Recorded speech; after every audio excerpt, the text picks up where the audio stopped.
Hello and welcome to Sex in the News. We are the Siegel brothers. Today we're looking at the frequency of sexual pain being reported by 1 in 5 U.S. college women. The Supreme Court turning away another transgender bathroom dispute, and women migrants fearing rape being forced to take contraceptives before their perilous journey.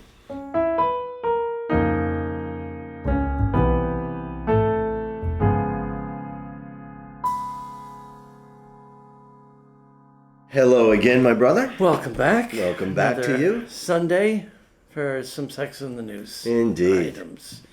So this, unfortunately, sex therapists know all too well, and probably too many gynecologists don't. But sexual pain is frequent, and according to this new study in the Journal of Sexual Medicine, it's reported in as many as 1 in 5 U.S. college women. Yeah. There's a very, very large national study over a period of a couple of years that Debbie Herbenik headed up, and the folks at Indiana University, that in her study, 31% of women reported that their most recent sexual episode was painful. Right. And it pointed out a really stark difference between how men and women generally describe good versus bad sex, where they found that for most men, good sex was when a partner was enthusiastic and into it, compared to a lot of women who just said good sex was sex that didn't hurt. Right. Which is just horrifying. Right. That's a reality. And you know what was so few people know about it, so few men know about it. exactly, And so many women just endure in silence. and that's right? the thing, that it's been so unreported by so many, and so many girls kind of grow up thinking that this is the way this is supposed to be. And I think for me, what's most disturbing about this particular study is that we're talking about young women. Right? We're talking about 18, 19, 20-year-olds. Yeah. When we talk about sexual pain, we generally tend to think of older women. But the fact that this 1 in 5, 20%, which is an average, is probably higher, more like 25%, maybe 30%, closer to that 31% that you just mentioned. And none of it seems to be medical. That, I think, is also a really big distinction from what we've seen before. Yeah, the authors of the study point out several factors associated with painful sex, including having a regular sex partner, having less sexual activity, more sexual distress, and having difficulty achieving orgasm. That's interesting. Yeah, and the regular partner part of that, I think, is also very expectations interesting. About sex. Exactly. Expectations. I mean, something that we've talked about for a very, very long time. And this goes way, way back to some of our dear friends in that sexual schizophrenia. Remember years ago that we discovered, we're talking about this idea that we give this mixed messages still to this day to so many girls. Right. You know, your virginity is important. You know, either precious, keep it precious, give it value, and your first sexual experience should be special, but it's going to hurt like hell, so probably just get drunk and get over it. Right? Now, how can that not, cause psychological and emotional issues? Right? And that's really, I think, again, the crux of this particular idea, that it's not a medical issue, there's no illness, it's not a lack of or inability to become aroused, it's the expectation, it's worry, it's fear. Part of it is that ongoing fear that so many people have of, am I normal? So, so many of these young women are coming into a sexual situation filled with fear and doubt, and let's internalize. add guilt, right? Let's add guilt and often messages from growing up. I hate to say it, but too often religious messages. Yep. I think an interesting piece of this study also is they did look at that, and it wasn't the religiosity per se. It wasn't just because somebody had a high degree of faith or religious belief. It's the guilt that comes along with that and is caused by that religiosity. So that sex guilt that comes from religion is really what does it. So the idea that they're sexually active because they're in college and that's the thing to do, but they're not supposed to. Exactly. They're supposed to wait until they get married. Exactly. So in addition to cognitive dissonance, it's that kind of genital dissonance that they're kind of experiencing with that. There's this kind of relatively new, since 2015, clunky diagnosis that clinicians, mental health and medical clinicians use. It's a mouthful called GPPPD. Yeah. That stands for Genitopelvic Pain/Penetration Disorder. And as clunky and unwieldy as that is, it kind of replaced or subsumed a couple of other even more clinical terms that were used to describe different types of sexual pain disorders or the leading cause of unconsummated marriages worldwide, a condition that's usually still referred to as vaginismus. Yeah, that hasn't changed. Right, this kind of lockdown that happens. And another thing we've talked about for years, that it's surprising because of the message, especially in this country, that most girls and young women get about sex, that I'm surprised it's not more rampant, just in the anticipation of, oh my God, here it comes, it's about to happen, and the clenched up posture of someone who's about to do something that they've been told is going to hurt like hell. And interestingly, and I don't know if there's data to actually support this, but I think that's something, you mentioned that that's the leading cause of unconsummated marriages, and that's all over the world. And I think there's higher rates of that in people who have sex for the first time, have intercourse for the first time when they get married. Right. And a lot of times, like in India, it's arranged marriages, so they might be meeting their husbands shortly before. The husband might be older, might have been a family arrangement, where there's an expectation, you'll learn to love, you'll grow into love, which is very different than an American sense of, I'll know in the first 5 minutes if I want to go any further. Yeah. Now, ironically, those arranged marriages typically last longer. Right? And are more successful. That is ironic. Yeah, for sure. There's lessons to be learned there that I don't know Americans are ready to learn. Indeed. So, so again, even young women, Gen Z women in particular, are not immune. We talk a lot about this generation and how they're different sexually and what they're bringing to the table. And while that is true, the old standard concepts are still very, very firmly in place. So that sexual guilt, that fear is still very much present with a lot of these younger women today. Yeah, unfortunately. Yes, unfortunately. This next piece, I'm scared to say, is this more good news from the Supreme Court? Actually, yeah, right. It's kind of weird that things we've been expecting from this incredibly unbalanced far right wing Supreme Court. If I may, right, just a slight little clarification. This was not a Supreme Court decision in favor. They decided not to take the case. Right, they wouldn't hear it. Which is, that's an important decision. Kind of a win, right? Sure, this was yet another in these ridiculous transgender bathroom bills that this week the Supreme Court, as you said, decided not to take up this case from Virginia's school board attempting a policy prohibiting transgender students from using the bathroom and locker room reflecting their gender identity. Right. And I don't think this is another one of those bathrooms. This was the bathroom case. This was the one that triggered all of that. I thought that was North Carolina. This is a new one. Right? The court denied the request from this school board. In 2015. In 2015, yeah.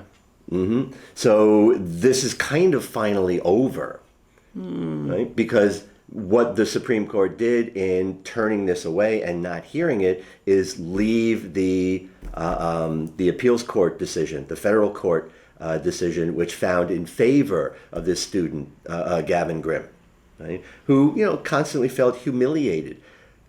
He's a trans male, right? And he was forced to use the girls' bathroom or go to the nurse. To go to the nurse's office, find something private for him. And it was really kind of, he sort of made out to be something of a pariah because of all of that. And now he's able to, again, use the bathroom of his identity. I like how they pointed out that Justices Clarence Thomas and Samuel Alito said they would have heard the case. So right. I guess they were outvoted, right? Right, and they would have heard the case so that they can basically overturn it and say, no, you can't use the bathroom of your identity. Yeah. I mean, this goes back to this same madness, this utter lack of understanding about gender and the insane projected threats that people come up with about what it would mean for someone who's biologically male to use a woman's room, even though they present as a woman, they look like a woman, they live like a woman. Like, it goes back to this: if you're trans, you're a weirdo, you're a pervert, you're a deviant, you're a sex offender, and you're probably after looking to molest kids. Right, because if you're a trans woman, way? Well, most Republicans. But if you're a trans woman, you're these freaks, you're this pervert, but you're just a guy in a dress. Right. Right? But the truth is, who's at far greater risk for any kind of assault or violence in a public restroom? The trans woman, right? Because of this tacitly approved discrimination and hatred, prejudice. Yeah. So far, they're still the only group of people that, as much as there are more and more bills and there are more and more protections, but they still seem to be the only group of people that society says kind of okay to abuse. But I mean, and not treat fairly. Is there a more basic human right than taking a piss? Yeah, taking a shit. You want to put a fine point on it? I mean, God, the level of hatred that would prompt someone to take issue with where someone goes to the bathroom is dizzying. Now, also, just I can't help because the picture, it comes up so sharply in my mind that we're talking specifically about trans people using the bathroom of their identification. So no matter what we're talking about here, we're talking about bathrooms with closed door stalls.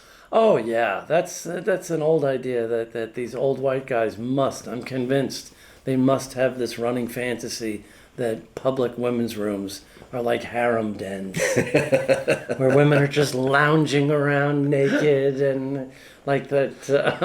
There was a commercial, with like a big steam room and no walls and guys peeping in the vents. Now, I will say most women's rooms are far cleaner than most guys' bathrooms. That's true. I've been guilty a time or two of hopping in the women's room because I didn't want to put my feet on the floor in the men's room. Right. Yeah. So in this particular case, again, props to the Supreme Court. And I didn't think I would ever say that either. But basically, their inaction was a very important action in this case. Right. Very zen. Right. And our final piece tonight is a sad one, and again, unfortunately, not a new story in many parts of the world, and probably the way things are going, something that will continue, if not worsen, and that is, tragically, the expectation of rape, that when women leave, this piece focuses particularly on Central American immigrants, when women leave countries like Guatemala and Honduras and El Salvador. But this is global. Yeah. It's the same thing throughout China and Indonesia and anywhere there are migrant women. Right. When women are fleeing war, political instability, poverty, there's this expectation that they'll likely be raped at some point along the way, so they take birth control before they leave. I can remember in the late 80s, early 90s, when all of that horrible stuff was going on in El Salvador, that the Catholic Church was putting nuns on birth control to keep them from getting impregnated when they got raped, right? Like it was that much of an expectation. Just horrendous. It's so tragic that throughout history, sex has been used as a weapon of war or humiliation or just dominance, right? Now, you have, again, you mentioned those nuns. There were a lot of people that couldn't see past nuns and birth control. And it became a real big issue, and they never stopped to think about why this was necessary. And in a very similar vein, I think 2019, and so, the monkey that we just got out of the White House basically had made several comments publicly about all of these South American women, Central American women, putting their daughters on birth control and sending them to the U.S. and framed it in such a way that people were kind of thinking, it's like, oh, what, they're putting these girls on birth control and either trafficking or just sending them out here to be sluts, and to go to America to have sex. And that whole aspect of this is connected to the pervasiveness of rape and sexual assault of migrant women wherever they happen to be. That seemed to have been left out of all of that. Just that, these migrant women putting their daughters on birth control, sending them to the United States. Like, that was a bad thing. So, again, I think it shows us, there's more of that implicit bias that we have to start taking a little bit more seriously. Right? Whether it's toward people of color or it's toward women, it's still alive and well, and it runs deep. Yeah. Maybe, with all this talk and self-congratulations about benefits that are being provided to immigrants at our southern border, maybe we should start thinking about providing these women with contraception. Absolutely. Yeah, especially when they're sent back. Right. Yeah. I wonder how much protection is provided women while they're in our custody at the border. I don't know really that any. For asylum hearings or don't know that any. It's a right? Whether it's in a mess. facility or they are, allowed to, go somewhere waiting for their phone call kind of thing. But I don't think there's any protection for them. Well, right? Because again, if they're migrant women, they're kind of subhuman, right? As far as these attitudes go. Hate to end on a downer. Right. But those are our items for tonight. Indeed.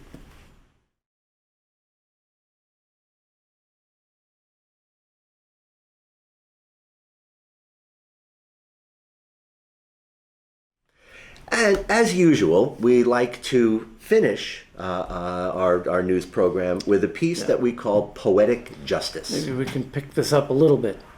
Well, I don't know. I don't know, because the last story we ended on kind of runs right into this one, and it does relate to this one.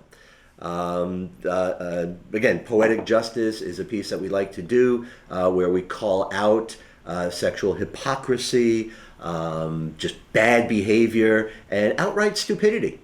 Right? So I think we've got one this week that hits all three of those. Right? Starting with the headline on this particular piece, illegal immigrant accused of abandoning baby in trash can says she was raped before coming to the U.S. Right? Now, this was a case of a 21-year-old Guatemalan woman. Right? And they were holding names for all kinds of protective reasons. She is an undocumented immigrant, and right before she came here, she was raped.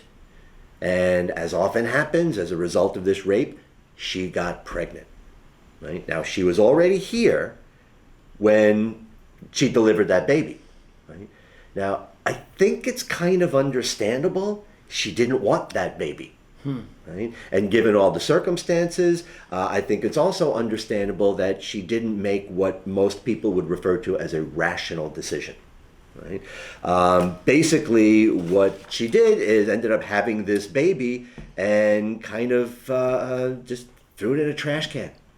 Right? I mean, and there's psychological stuff. And to be clear, right, there are American girls growing up in families in this country that do that. All right? We talked about this not long ago. Right, and that whole hiding pregnancies, dumping babies kind of thing. So basically, there was a woman who was a neighbor, right? Shows her abandoning this baby, putting it in a dumpster, a garbage can. Right? Now, why this is what we're talking about for Poetic Justice, right?